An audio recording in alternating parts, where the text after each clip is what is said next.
Good evening. We're here with Council Member Charles Barron of the 42nd Councilmatic District here in Brooklyn. Welcome to On the Spot. Well, thanks for having me. It's my honor to be here. Thank you. Thank you. It's been a long time. Our first subject we'll deal with is post-election. The Democrats have won. Well, you know, I'm telling black people, don't dance yet. Because we've had Democrats in office before, and we still had unemployment, chronic. We still had housing we can't afford to be in. We still had the police beating us down. The Democratic Party shifted to the right. The death penalty. Free trade. When you say the Democratic Party, who are you talking about specifically? I'm talking about the leadership in the Democratic Party. Top leadership. The top leadership and the policies of the Democratic Party. So sometimes, you know, between the Democrats and Republicans, they're so close on the issues now, we call them Republicrats. Okay. It's almost like it's one party. So if you have a party that has the death penalty, you have a party that has free trade instead of fair trade, which causes unemployment in our communities, weak on affirmative action, don't end it, mend it, weak on immigration, a party where police brutality has reigned supreme. When Clinton was in office, 2 million people were incarcerated, 45% of them were us. So we don't want to just know change of heads, change the policy. Let's start with unemployment then. Let's take it from there. In housing. We deal with unemployment in housing. Our unemployment of black men, is it still 50%? 48% in New York City, in a city where there's $53 billion in the budget. City that's the number one city in the world. A city that has $108 million for the Yankees to build Yankee Stadium. I see you voted no. That's right. I see you voted no. And I don't care how mad they get.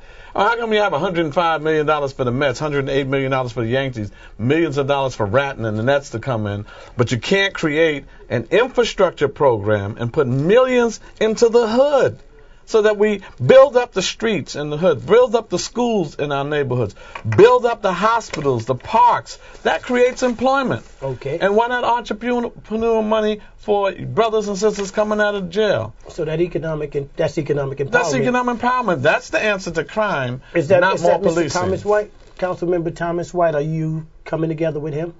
Thomas White just got there. Remains to be seen what he's going to do. Anybody can chair an economic development committee. It's your policies, your actions. And who what kind of things are you proposing to? Well, any one of us can do that in our communities. We have to demand from the speaker that we get money in our neighborhoods to build up the neighborhoods. As an outspoken council member, how do you and the speaker get along to deal with these subjects? Well, you know, one thing, there's two ways that you get stuff in the city council. I don't intend to kiss any part of the anatomy I ought not be kissing, and the other part is to kick. And when you kick and fight and fuss and scream, then sometimes you get more for your neighborhood. I got $3.6 million for a park, Linden Park, that we're going to name Sonny Carson Park, and that created jobs. I got $34 million for East New York at Works and a jobs program, workforce development, in response to the 50% unemployment. CUNY, $602 million to fix up CUNY schools, $14 million for scholarships. So when you fuss and fight... Is this all in your district, for your district? Citywide and my district. Okay, because the reason why I'm asking is I'm trying to figure out, and I've been asking, and maybe you can help us, I'm trying to get what every council member got. Let me tell you what happens. Every council member gets two things. One, expense money. Two, capital money. So all of us are going to get at least $80,000 for discretionary giving to any program. Okay. And now, because the money went up, we get over $100,000 for youth programs. By itself? By itself. And then another $100,000 for senior citizens programs. See, this is what, not to deject, but this is what we need to talk about is where is the money going in our neighborhood? So explain that. We get $100,000. You get $80,000 for discretionary funding. Okay. You can give to any program. Okay. You get another $100,000. I think it's $151,000 for youth, and then you get another $108,000 for seniors. That money can go to any senior citizens program in your neighborhood, any youth program, the $150, and the $80 can go to any program. Then you get something else. What's that? You get capital money. That's that $35,000 and more for big equipment or fixing up schools. That's where I got the $3.6 million but you to said fix up $35,000, right? It has to be above $35,000 or else not capital. Okay. But it's usually in the millions. Okay. So in my 4 years, I got $4 million for one park, Venable Park. 3.6, Linden Park is done, finished. Light synthetic turf, new track, and fiberglass backboards for the basketball courts. Oh yeah, had to. Okay. You have to fight up for everything. You don't get nothing for free at City Hall. And then you can build schools. You know, I have a new school coming in my district because I fought for that. I have a $10 million youth center coming from NYCHA that I fought for in my district. So I'm not just out there talking race, rhetoric, and all of that. Some of this stuff is delivering. But I do talk myself now. Without a doubt. But at least we can some concrete stuff. Show something came to the table because I'm still trying to figure out what came to my district here. And maybe you can help us out. We can find out what came to the district. And I think everybody should know or want to know what money is allocated to their district. Right. Because our city officials and our state officials are getting money for our community. That's right. And it's very important that we find out where the money is going. That's right. And let me tell you something. The worst council person, the laziest council person in the city is Robinson. Thus saith you, in the city gets that. Gets that. He's a state assembly. Yeah, but see, I'm just saying you don't even have to put no effort in to get the 80,000, the 110, the 150, and the 108. That's automatic. So there's no reason why that shouldn't go to programs in the district. Okay, well this is important. I'm really trying. I called the city and I'm dealing with the state, and I want to know because I've been asking where is the money, and I've gone through Gotham Gazette and I'm looking around. Can somebody tell us where did we get this money? Where did the money go? Because as you said, all of y'all get it. We all get it. They go to their little pet program. So if you're not down with the council member, and if you didn't help them get elected, and if you're not out there I donated money. I want to know. Even if you help them, you don't get it. I want to know where it went. Tell me something. Can we go with the first thing we want to go with is let's get back to unemployment. What have you done? We got $34 million. When I found out that 50% black males were unemployed, and by the way, 43% black women, 35% Latinos, we went to I called a meeting at Reverend Daughtry's church. We had 15 council members, leaders there. I went to the mayor, I went to the speaker, and in the last 3 years, we reserved $34 million out of the budget. What's been done with it? 1,200 jobs.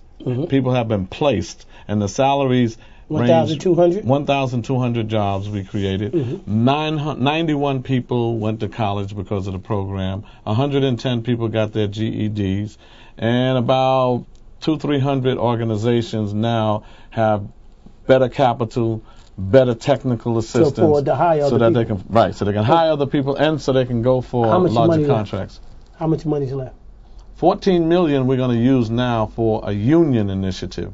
We're going to tell the unions we want to take $14 million and we're going to put it into unions so that people can become carpenters and electricians. They'll get the apprenticeship money, which is to start up the prevailing wage you get for doing apprenticeship work, and then guaranteed placement. What's the checks and balances on that? The city council is going to have a written contract out with the unions before they get a penny, and it's going to be a legally binding contract that we have with the unions. Is that going to be all the $14 million? The $14 million, yes. The whole thing? The whole thing. And then another $6 million. The first $14 million, that's the results of the 1,200, and that's just the first 2 quarters. We still have to get the third quarter and the fourth quarter results. So it will be more. So that'll be probably, in terms of more jobs. The results of the program. That's going to go up to like 2,000-3,000 jobs. And then with the union thing comes in, that'll be another thousands of people will be employed. And then the last $6 million we have, we might use that to re-up the programs that are successful. Okay. What about education in your district? Education in my district is dismal, and it needs help. So the first thing I wanted to do was fix up the schools. We have overcrowded classrooms, so you need a new school. We got that. Okay. And then I got $55 million to fix up, give computers in there to fix up the auditoriums, the gymnasiums. How many schools is that? In my district with computers? Yes, new computers. Most of the schools in my district got new computers. Okay, because I went to a meeting once before and they had no idea what was going on with their computers. So you basically saying you got up-to-date computers? Yeah. Most of the problem in some schools is wiring. You know, sometimes you get the computers, and if you don't have the wiring, then you get the wiring. You don't have the computers, so you really got to hook those up together. All right, that's on the right track. How were their grades? Grades need a lot of improvement. Our district is climbing up a bit, but it was at the bottom in the entire city. And so it's improving, but to me, not enough. I think we need to do a lot more work. We have to revamp, revolutionize schools. It can't just be smaller class size. We need a culturally relevant curriculum. We need more qualified teachers. And we need parent. See, the problem with Bloomberg that he fired the paraprofessionals and the school aid workers, and you need more than one person in those classrooms to deal with discipline so that the teacher can teach. What's your idea on discipline?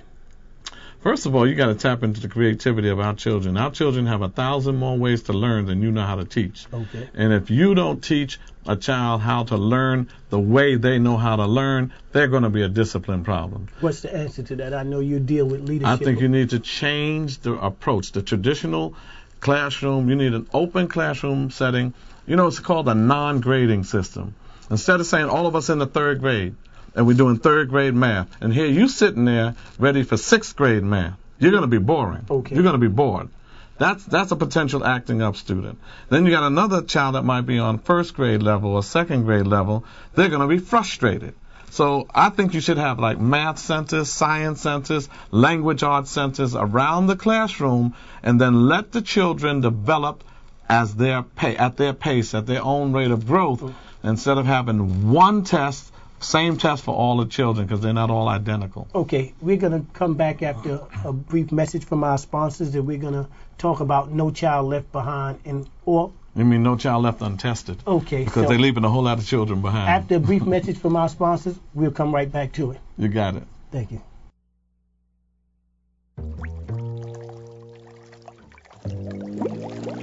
The market goes up. You make money. The market goes down. You make money. It's good to be a Barron's reader. Barron's. See what others don't. No one looks at the market with a more insightful eye than Barron's, offering timely coverage of stocks, bonds, mutual funds, everything the independent investor needs to stay informed. Subscribe now and you'll also receive Barron's Online with its daily columns, in-depth market analysis, and powerful tools like the Stock Screener and the Stock Grader. Get 13 weeks of Barron's and Barron's Online, all for only $39. Call now, toll-free, 800-281-3215. That's 800-281-3215. It was a choice between eating or paying this credit card bill. I felt like I was drowning, just treading water, and I knew eventually I would sink if I didn't do something about it. If you're buried in debt, there is a way out. It's called Debt Relief Solutions. They put you in touch with experts who want to help you reduce your credit card interest rates, stop those harassing phone calls, and pay off your credit card debt. Get out of debt fast. Call 800-854-4000. That's 800-854-4000. Subscribe to Barron's, the financial weekly that lets you stay one step ahead of the market, and you'll also receive Barron's Online. Get 13 weeks of Barron's and Barron's Online for only $39. Call 800-281-3215. That's 800-281-3215.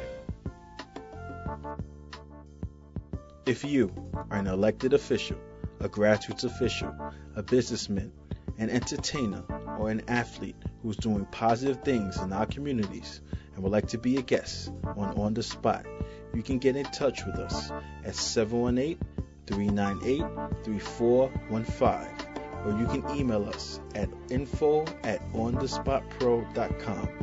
We're looking forward to seeing you on The Spot.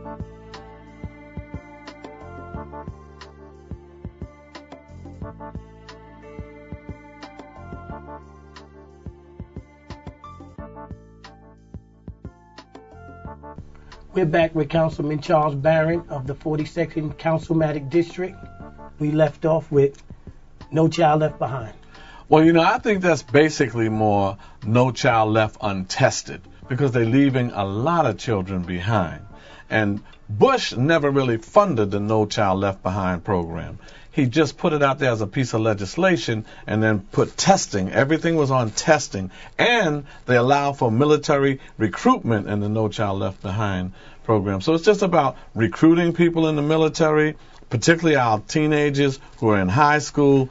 It's about leaving children behind because they don't pass certain tests. Remember the third grade test, they don't get to the fourth grade, so you bottleneck the third grade because you're trying to get children to pass the test in the fourth grade so that you look good politically. How is the mayor helping or is not helping? The mayor is not an educator. The mayor is a businessman. His background is communications. He should not have mayoral control over the schools. Joe Klein? And Joe Klein is unqualified, literally.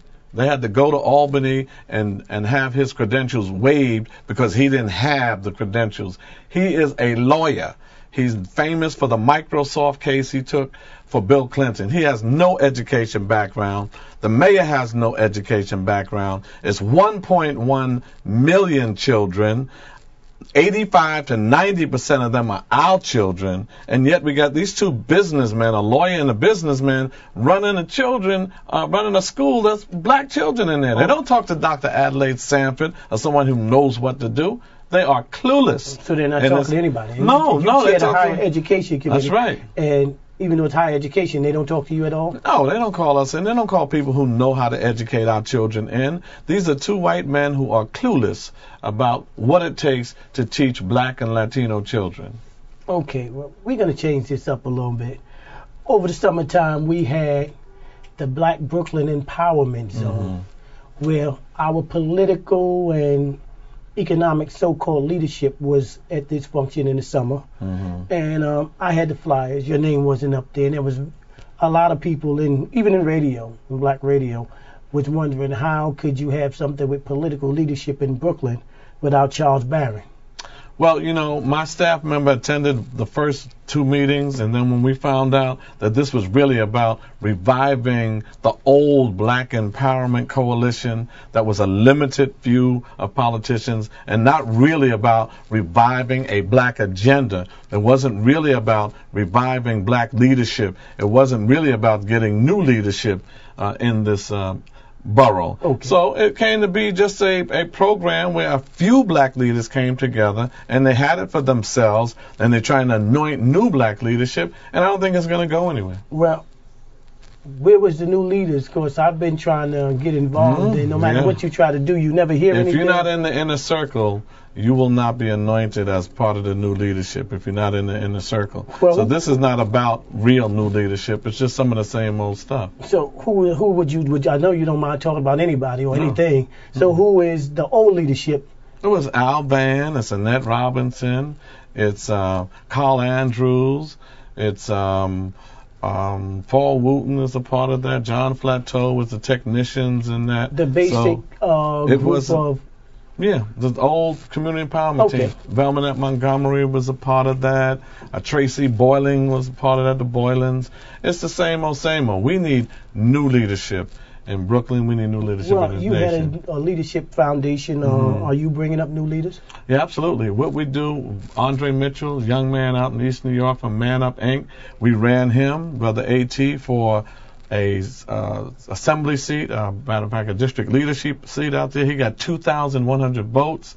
He has a patrol that goes around and patrols in front of our schools.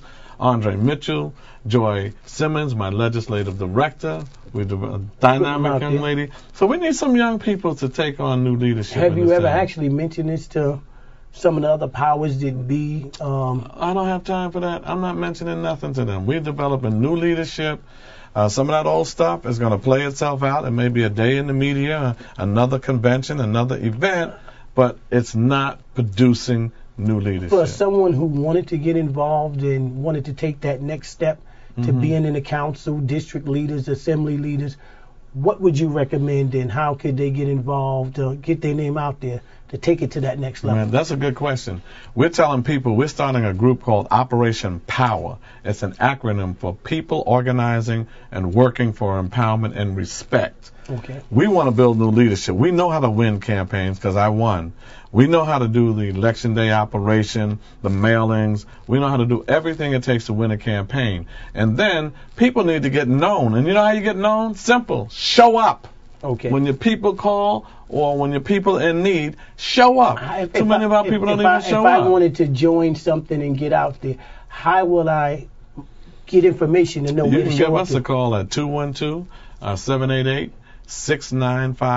212-788-6957. I see you all over the place. Can you actually be all over at one time? Can you deal with Well, I haven't mastered omnipresence yet, but we do have leaders around us. See, the good thing about when you're a real effective leader, you surround yourself with leaders, not followers. When you surround yourself with a bunch of followers who don't question you, who are blind followers, you're building a fan club.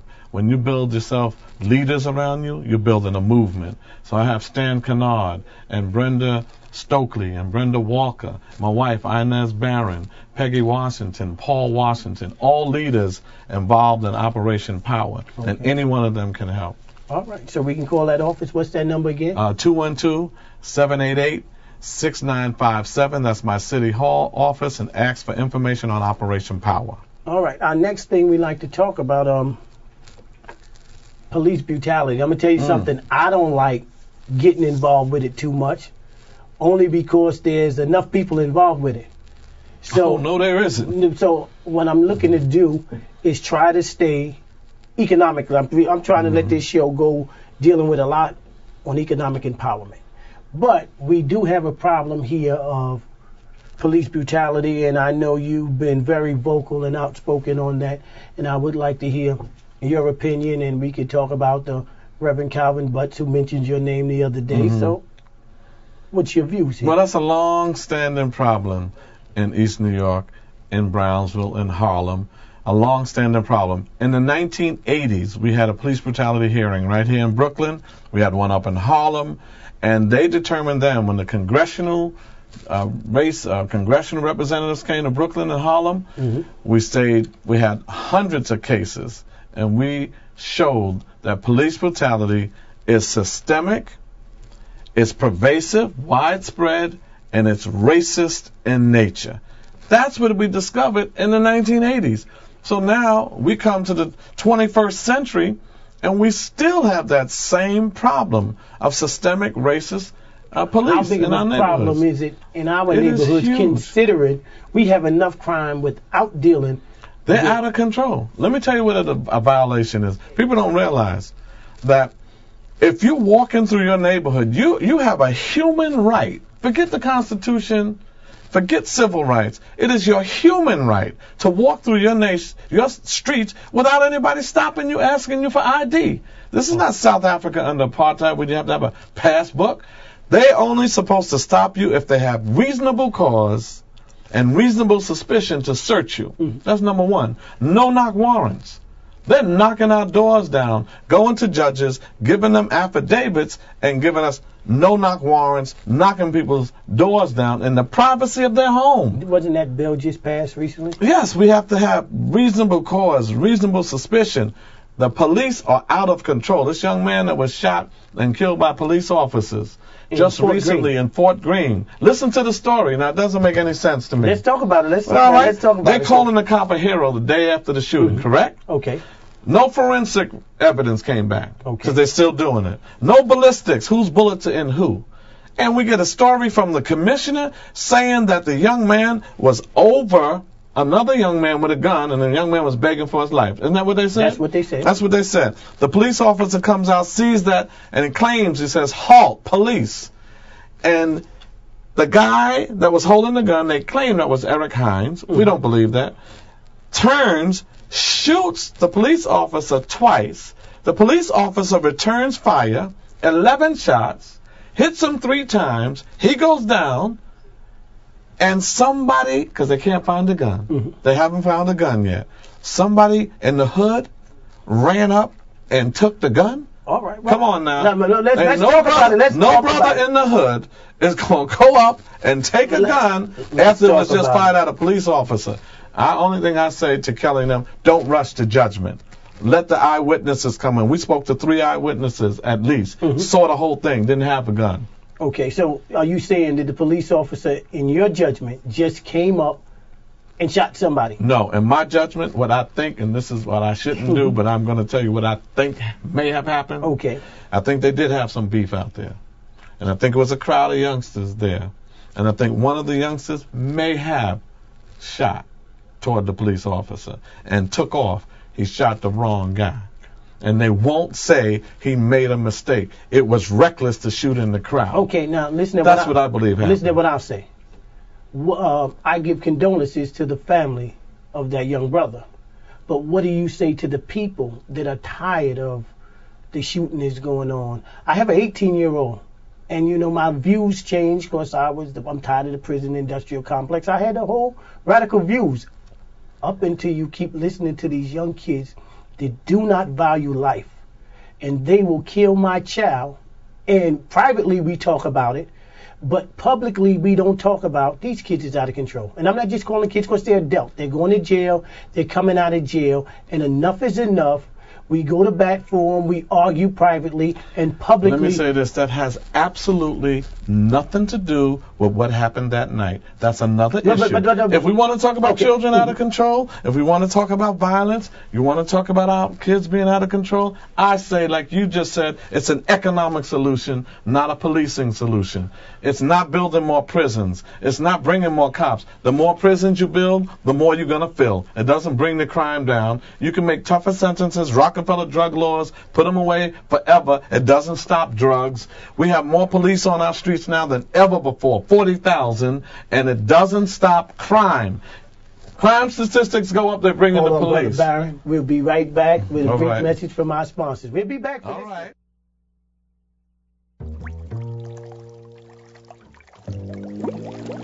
The market goes up. You make money. The market goes down. You make money. It's good to be a Barron's reader. Barron's. See what others don't. No one looks at the market with a more insightful eye than Barron's, offering timely coverage of stocks, bonds, mutual funds, everything the independent investor needs to stay informed. Subscribe now and you'll also receive Barron's Online with its daily columns, in-depth market analysis, and powerful tools like the Stock Screener and the Stock Grader. Get 13 weeks of Barron's and Barron's Online, all for only $39. Call now, toll free, 800-281-3215. That's 800-281-3215. Subscribe to Barron's, the financial weekly that lets you stay one step ahead of the market, and you'll also receive Barron's Online. Get 13 weeks of Barron's and Barron's Online for only $39. Call 800-281-3215. That's 800-281-3215. It was a choice between eating or paying this credit card bill. I felt like I was drowning, just treading water, and I knew eventually I would sink if I didn't do something about it. If you're buried in debt, there is a way out. It's called Debt Relief Solutions. They put you in touch with experts who want to help you reduce your credit card interest rates, stop those harassing phone calls, and pay off your credit card debt. Get out of debt fast. Call 800-854-4000. That's 800-854-4000. If you are an elected official, a grassroots official, a businessman, an entertainer, or an athlete who's doing positive things in our communities and would like to be a guest on The Spot, you can get in touch with us at 718-398-3415, or you can email us at info@onthespotpro.com. We're looking forward to seeing you on The Spot.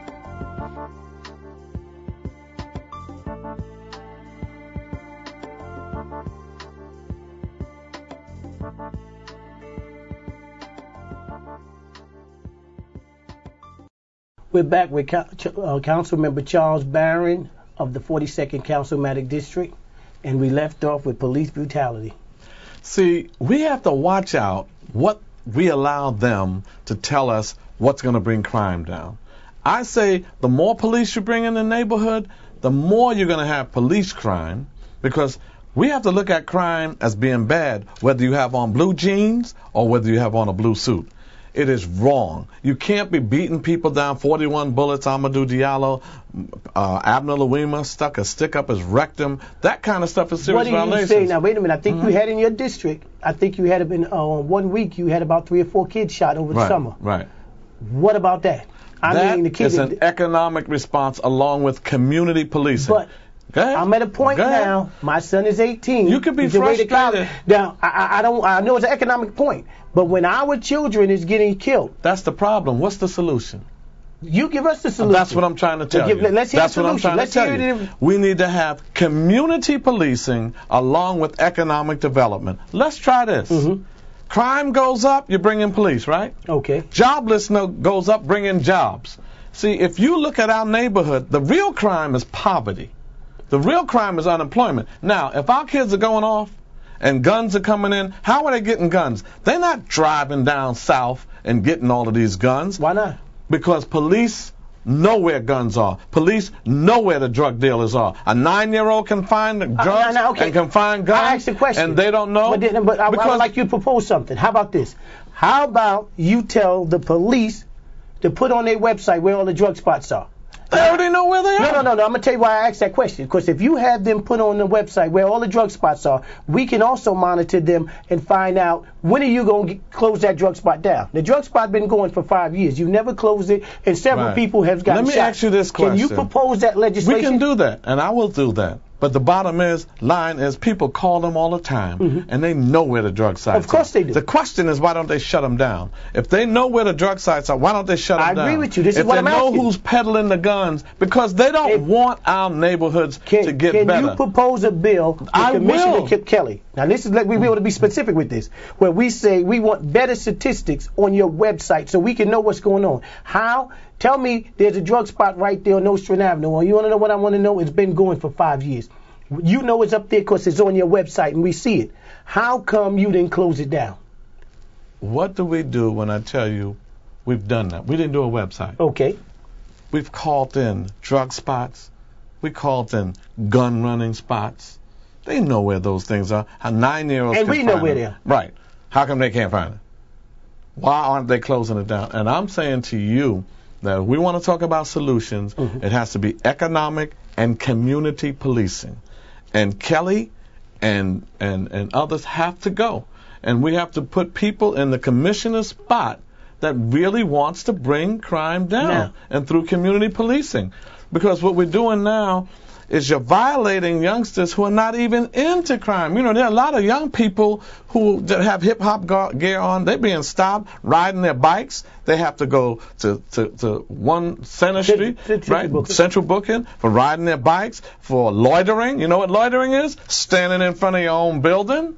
Yeah. Come on now. But now what happens when you say... Now, with the bad folk, the folks that you're saying, you know, they're scaring us. They got gangs, Bloods, Crips, and all of that. Let me tell you this. I did a training with the Bloods, the Crips, and the Latin Kings. In 1991. You got it. That's where we met. That's right. That's right. Where we met it. Now, here we are getting them in schools, getting them jobs, getting them to be more civic, responsible. There was fighting police brutality. They were registering to vote. What do they do when King Blood or King Tone was involved? Locked them up. When they were getting political, when they were gang banging, they didn't lock them up. I'm telling you, there's a bigger thing going on, and you're right. Our children are out of control. Now, what is the solution when we have so much more black and Latino political figures in office at this moment? I mean, period. I think we need new leadership. But we have so-called leadership. We got plantation politics going on. But we have how many black and Hispanic city council and assembly here? There are 25 out of 51. Let me tell you what part of the problem is. Well, I want you to stay on that because I know we definitely go get to that part. There are 51 city council members. 25 are people of color. 14 blacks, 10 Latinos, and 1 Asian. Okay. That's half the city council. Now, we going to go on that. I've heard you on that conversation. We're going to get to that. All right. But let's keep it over here. Okay. Now, we have enough leadership and elected officials, Right. how come we can't get unemployment taken care of in our community? Because you don't have the right elected officials in office. And that's why we're starting Operation Power. We want to get people, you know, they say some people are descriptively black and others are authentically black. There are some people that look like us, but not everybody is committed to our community. And some of them are too old, they've been there too long, and they need to go. They need to go. I'm going to ask a question that's kind of a little difficult here. We're going to ask this question. How could, if the people don't know, how will we figure out who are these people that need to go?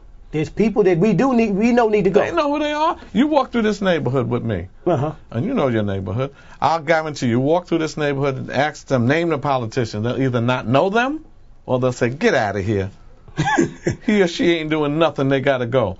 Walk through some other neighborhoods, and they'll say, oh, that's the man. Yeah. No, he's all right. He's cool. Well, wait. So just walk. Tell the elected official in your neighborhood, I want to take a walk with you. Just walk through the neighborhood and see what the people say. If they even know. I'm going to call it the way it is. My elected official is Alvin. Mm-hmm. He was here.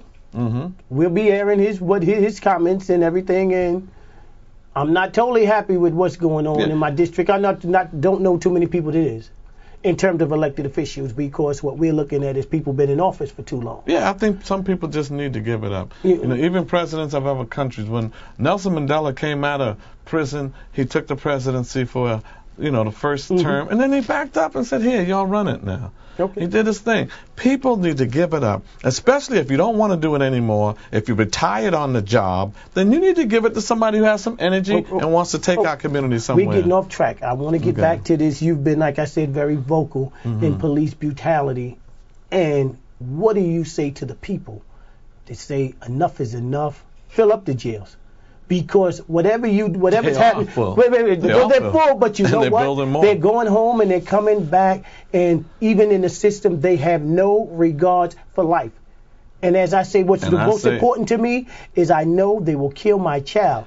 And you can say that 10 more times, and I will guarantee you, if you look at East New York, if you look at Brownsville, and if you come into that community with your $53 billion budget and say, I'm going to make sure that there are living wage jobs. I'm going to make sure that they have money to start their own business. I'm going to make sure that they have cultural centers all throughout these communities, which they could do overnight. I'm going to make sure that we have affordable housing, some nice housing for them. I'm going to fix their little pothole roads that they're sick of running all over. And if you apply, why don't they do this once for all of those people that are complaining about our youth, and they are crazy, some, and out of their minds and dangerous.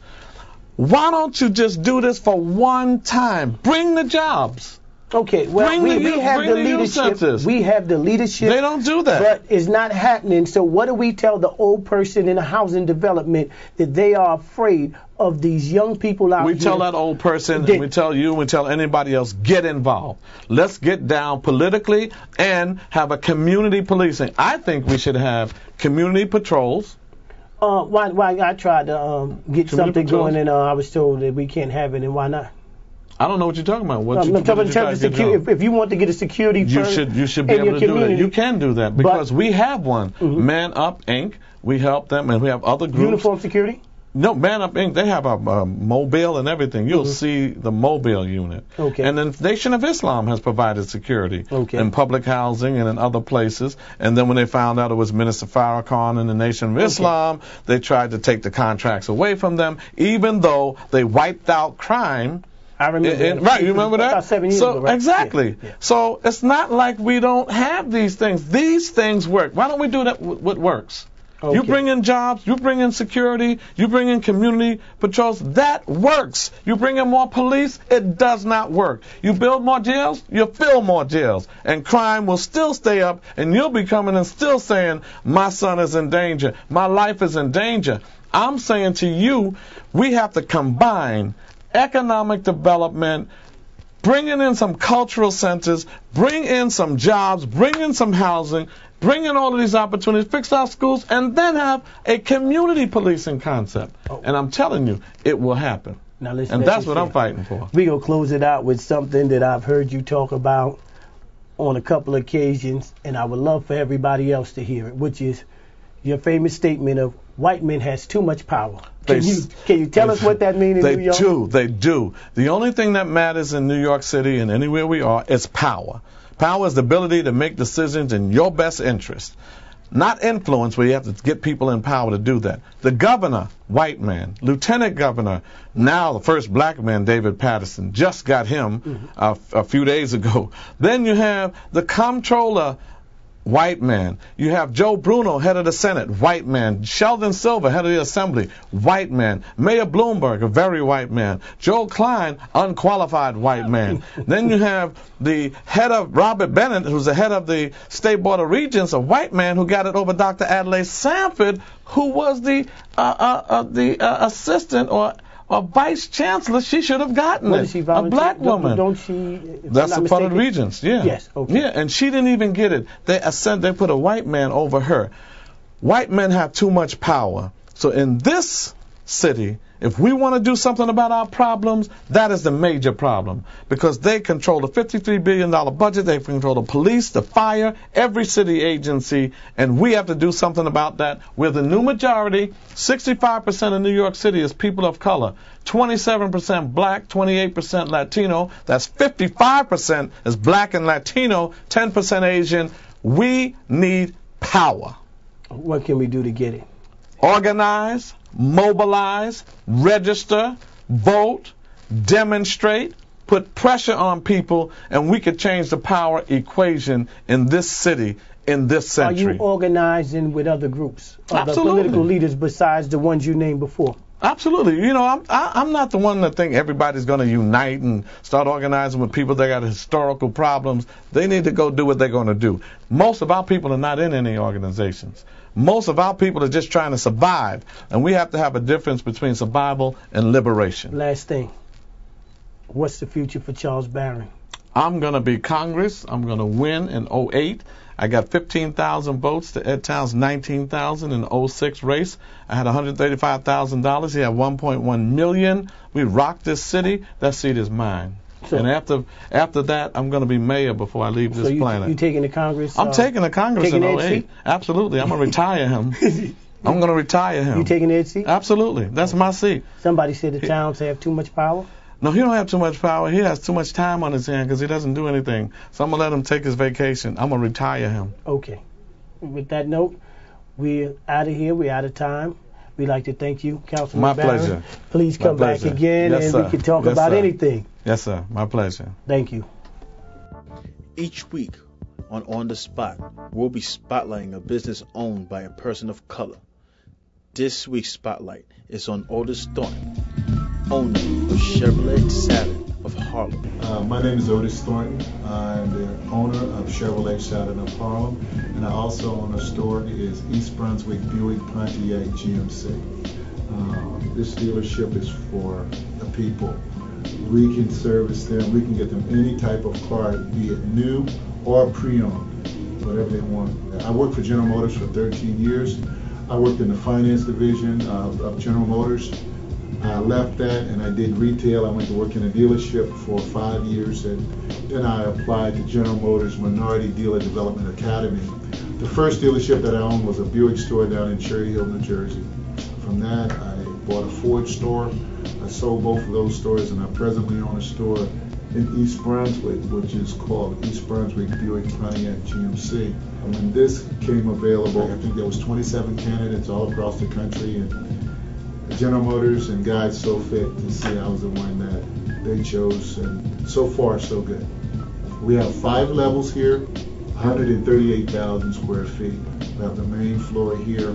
The second floor is where we house our pre-owned vehicle, which we store about 175 used cars there, all makes and models. We have the third floor, which is the service center, the state-of-the-art shop, and the parts department is central air conditioned.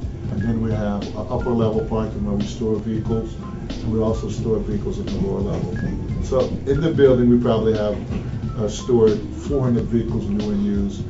Any type of pre-owned, from Mercedes to a Lexus to a Beamer to a Chevrolet to a Saturn to a Buick to a Pontiac to a Ford to a Chrysler Porsches is up on the second floor. So anything that you possibly want, we can inspect your cars here. We have Saturday service.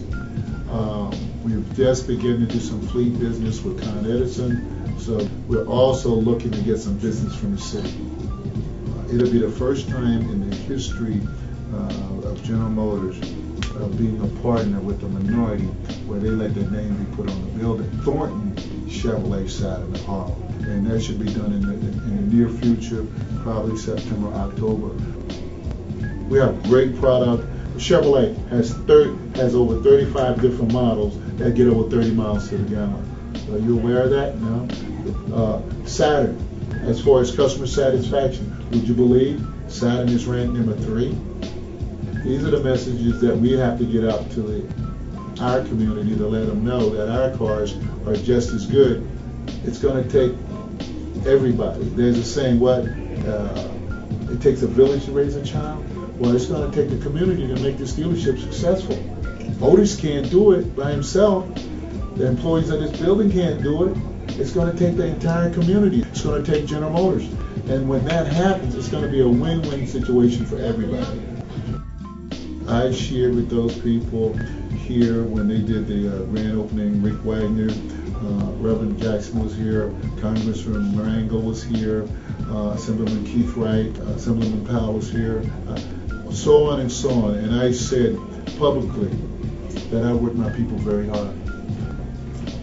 90% of the people in this dealership would not have an opportunity to work in an automobile dealership.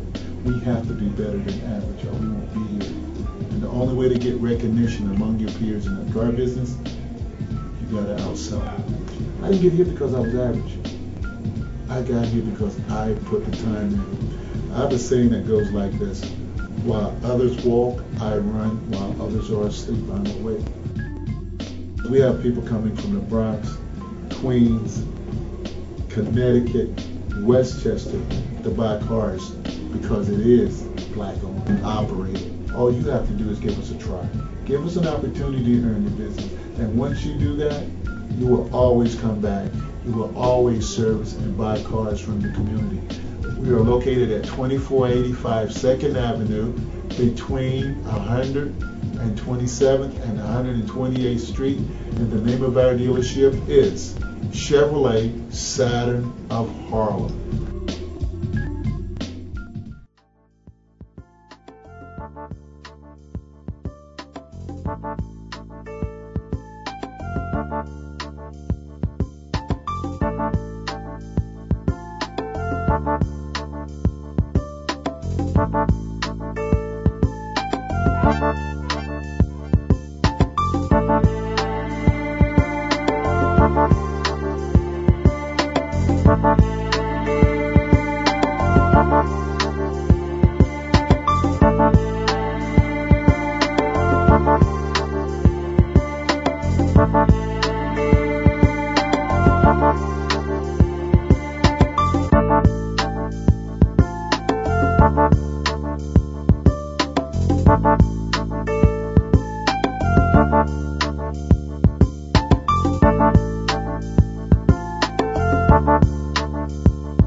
Bye.